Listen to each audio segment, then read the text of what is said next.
Hello, everyone, and welcome back to Lyric Satiric, where we take some popular music from back in the day and dissect and autopsy the lyrics in order to find out what's really behind the lyrics of these songs we've been cheering along and listening to and putting on advertisements and things throughout the days. Yeah. So what have we got today? Today we'll be covering Gimme Shelter by the Rolling Stones. Oh yeah. So rather than 70s, we're going late 60s now. We're going back Mhm. even further. Yeah, we're going back in time.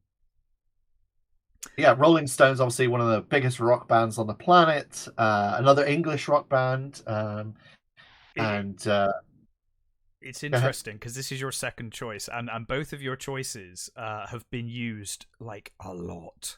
You know, Yeah. like this is another one where it's like if you think you've never heard the Rolling Stones before, you've heard the song. You've definitely heard bits of it in adverts or in trailers, or like it's been Oh, used. 100%. Yeah. Uh, Okay, so it's been used in The Simpsons. It's been used in The Daily Show, Dexter, Ford versus Ferrari, Nip Tuck, Call of Duty Black Ops, Layer Cake, That 70s Show, Casino, Goodfellas, Adventures in Babysitting. It's been used everywhere. Yeah, it's been around for a long, long time. mm. Well, it's going to be interesting to find out the meanings of the lyrics, I guess. Yeah. So let's get into that. Let's give it a go. So it starts with, "Ooh, a storm is threatening my very life today. If I don't get some shelter, oh yeah, I'm gonna fade away." Mm. Uh, So that, Fairly short verse, but yeah, it is a fairly short verse, and it kind of seems reasonably self-explanatory at this point. I guess you don't know what the storm is. It could be a literal storm that they're taking shelter yeah, from. yeah, it could be wind and rain and whatsoever, or the storm could be a metaphor for something else which is threatening you, Mm. and you need to get some shelter, or you're going by fade away again. Fade away This is isn't like dying in a storm's not fading away, is it? Like fade away sounds no, like but I'm gonna die from something. It doesn't sound very storm like it, which makes me think the storm might be something else. This again, threatening this storm. is although it's a British band, an English band, I should say. They're Gonna. still very Americanized, Uh-huh. and the sort of term "fade away" typically is associated with death. Like I'd rather burn out than fade away, that kind of stuff. Yeah. There is potentially like an allusion to if you don't get some shelter from this thing that's happening, whether it be literal storm or metaphorical one, it potentially could be the end of my life, kind of thing. Yeah. Yeah. And then it kind of gets into a bit more of the meat potatoes with a refrain going, "War, children, it's just a shot away. It's just a shot away. War, children, it's just a shot away. It's just a shot away." Um, which obviously makes you think of war. And the way that it's like war, children, it's like they're speaking to the children. I get the Yeah. impression. I certainly in the lyrics that I've looked up, there is a comma. So it's not war children, it is war children. Like I'm telling you, war Yeah. is a shot away. You know, the It, a, one a wrong action cautionary warning. away, I think, is what Yeah. that's what I take from it. Exactly, yeah. The tensions around the world. If one wrong shot gets fired, it could trigger war, Mm. and so that gives creed to the opening verse being the storm is threatening, being the threat of war. Being on the Yes. precipice of war, and if I don't get shelter, maybe bomb shelter or whatever, Mm. I'm gonna fade away. It's gonna end my life, kind of thing. Yeah. Yeah. And it goes on saying, "Ooh, the fire is sweeping our very streets today. Burns like a red coal carpet. Mad Bull lost its way." So I mean, Um, that to me sounds like like a nuclear weapon going off. Fire sweeping the streets and red coal carpet. yeah, That's yeah, it's such a horrible visual. like a fire and brimstone kind of Mm. Yeah. prophecy, in our streets as well. So it's Yes. not like war in another country. It's like it's literally we're going to see it here. Yeah. And the Mad Bull lost its way tells me that they're saying that it's chaotic. It's not going to be a case of this happened because of this. It's not going to make sense. This is going to No. be absolute chaos. The other way I could see it is saying the fire is sweeping our streets today, and how chaotic it is. It could be the response domestically to war in another country could create unrest, or like Sure. Yeah, rioting, yeah. or Molotov cocktails, and that kind of thing. Like we've lost our way. Our society has lost its way, and is as a result, like you said, maybe the government's response. Yeah, interesting. I hadn't thought of that, but yeah, I can see that. It goes back into war, children's just a shot away, it's just a shot away, war, children's just a shot away, it's just a shot away, as that refrain again. And then it twists and says rape, murder, it's just a shot away, it's just a shot away. Rape, murder, it's just a shot away, it's just a shot away. Rape, murder, it's just a shot away, it's just a shot away, which is suddenly the use of those words. It's a war children, as in you're warning these children, you're suddenly saying the words rape and murder, which is such a jarring thing to hear. It really is, and I think that word, the word rape, it's just like whenever you hear it in a song is shocking. Even today, I find it very shocking whenever I hear it. And I love the escalation in this song. Like you said, it's like intentionally jarring. Going from that war children, that kind of almost I'm warning you children, to this like rape murder. It's like, whoa, Jesus, okay. Yeah, again, it's super sinister, like the last song, the songs that we've covered as well. It has a really dark element to it. I mean, it already did, yeah, but this just takes it much further. And I feel like it feels like there's an intentional shock value. Oh, for sure. But what I was just thinking is this actually is making me think what you said may be true. That it's actually domestic violence. Because now we're like falling into rape and murder just being a shot away. Like, society breaking down.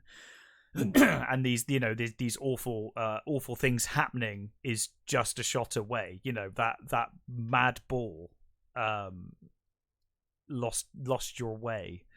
Like if we lose our way as a society, if society collapses, then this is what we can expect, this kind of the worst of humanity.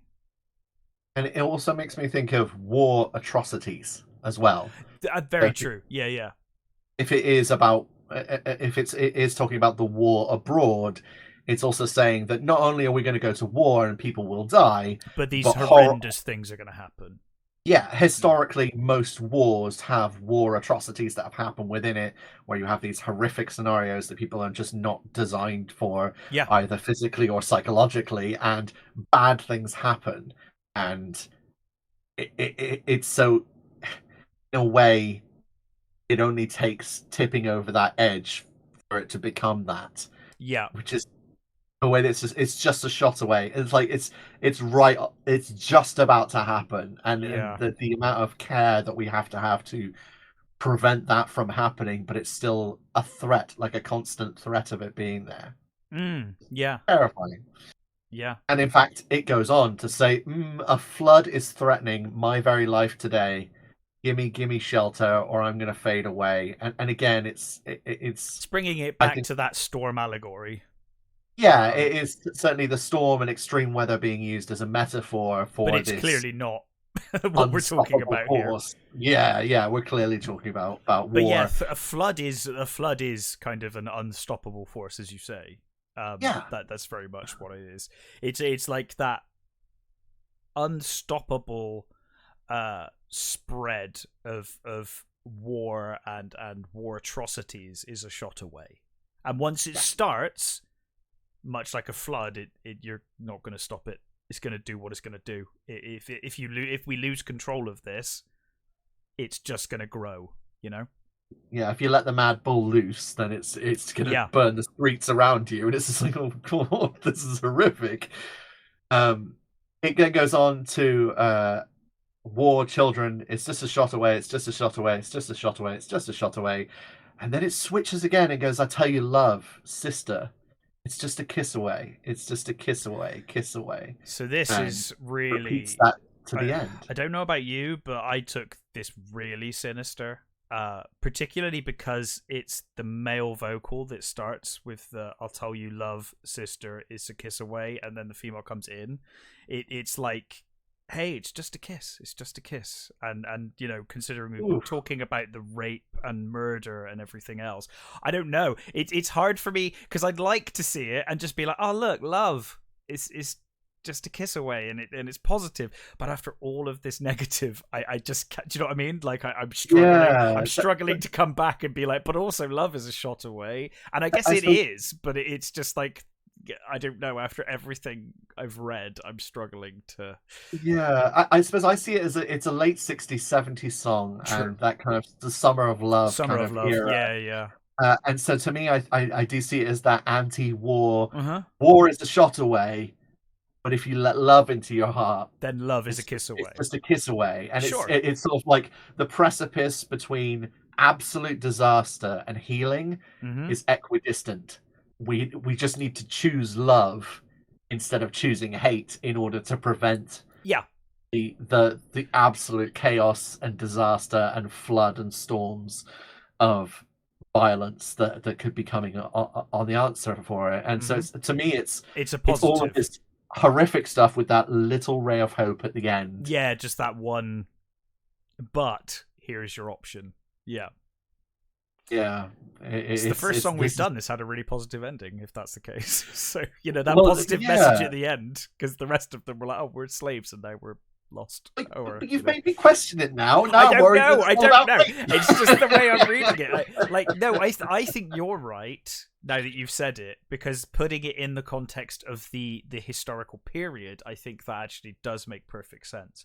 I think from my perspective, I was just reading through the lyrics and listening to the song before we started the show. It's like, you know, it's war, it's fire sweeping, it's rape, murder, and I hadn't considered that this last part was sincere, but I think you're right.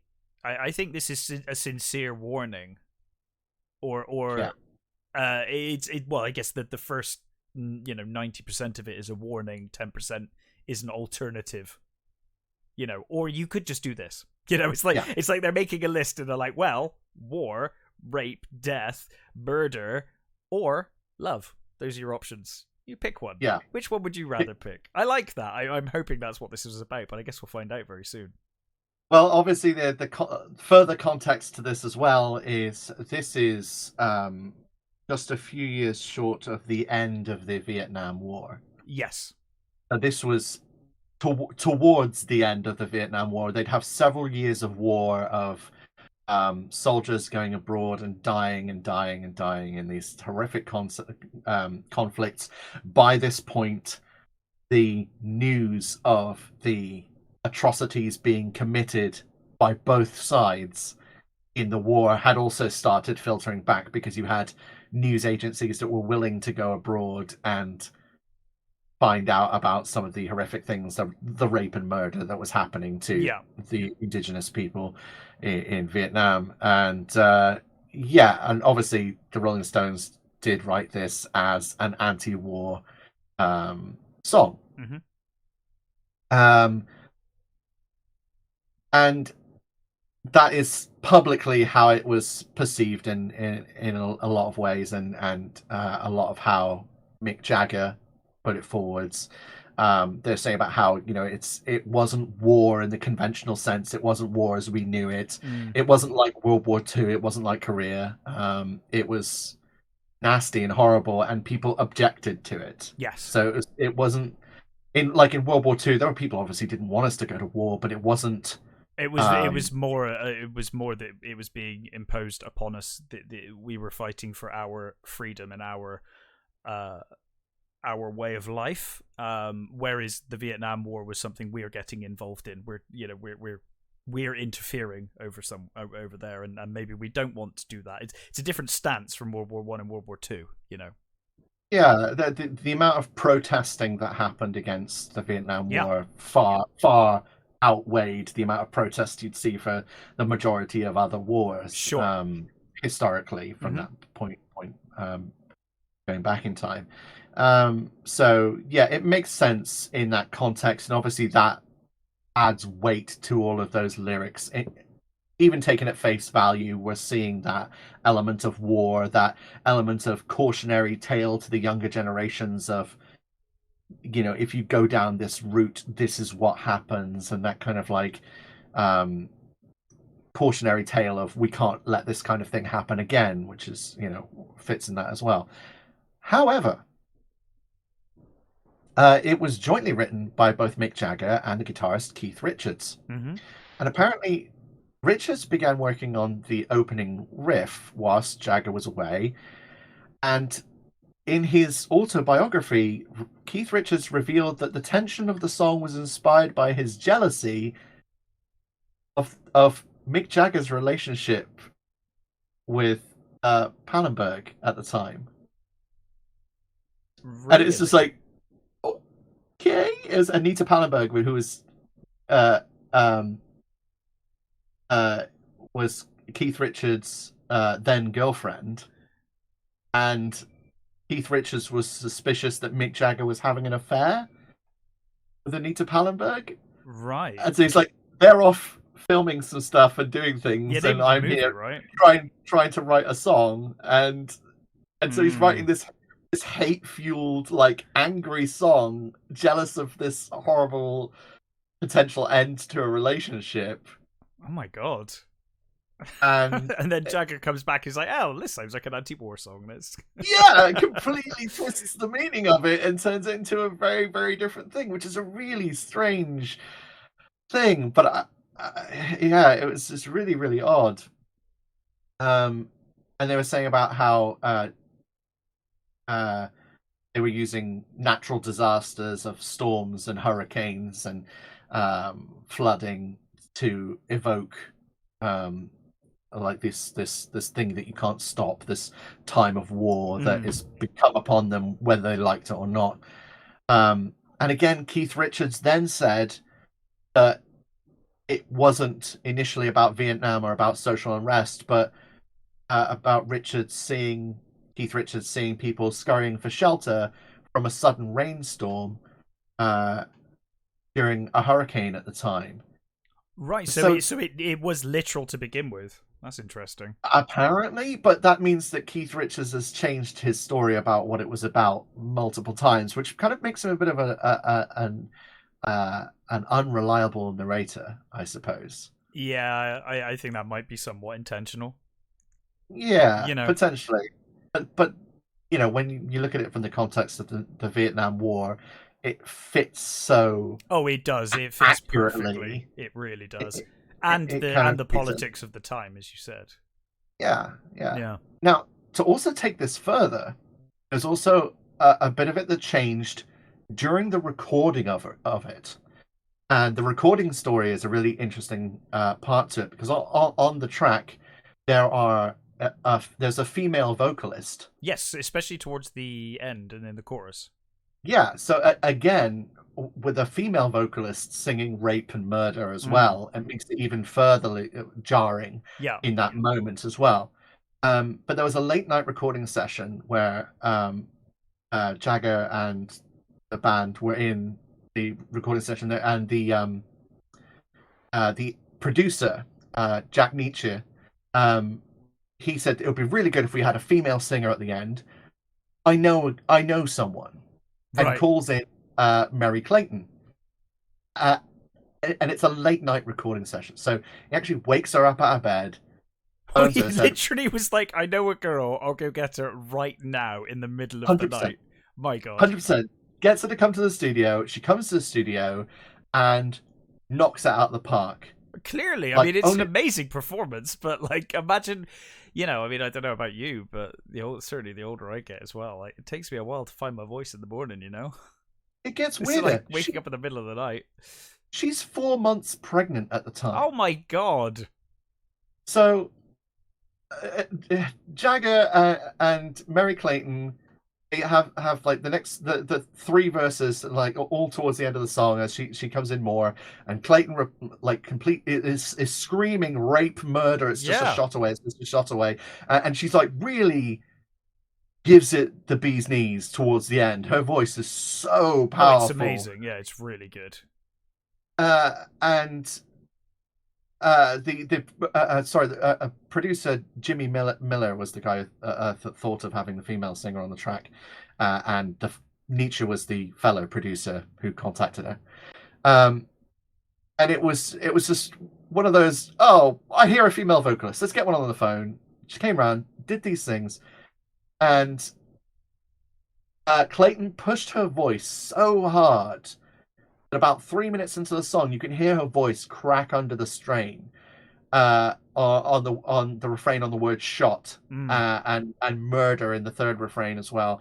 And apparently you can hear, if you whack up the volume, Mick Jagger in the background going woo, like really exclaiming wow to Mary Clayton's powerful delivery, like how much she gave it everything. And so that happened, and then sadly she then lost the child, and a lot of people say it was that night, or yeah, it was upon returning home. Oh my god, that's horrible. After the recording, she suffered a miscarriage, which apparently some people say it was due to how much she exerted herself whilst being pregnant during at the fuck recording. knows what time of the morning when she was dragged out of bed to do this recording. Oh my god, that's hideous. I never knew that story. That's absolutely horrible. And then she was only credited as Mary, Mary, not her name Mary, which is Merry. So she wasn't even given her full name on the album release. Oh my god. And her first name was misspelled. That's hideous. Yeah. Since she has been very much honoured, and they have said that it was, wrong that she wasn't credited, especially given the performance that she gave and then the consequences of it. Oof. But yeah, so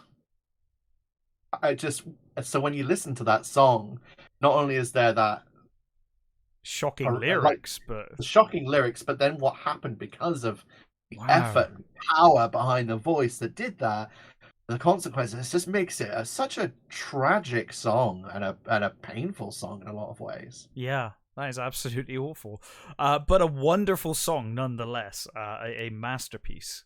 And as I said, rock classic. Yes, for sure. And as you said at the start, it's been used for so many things.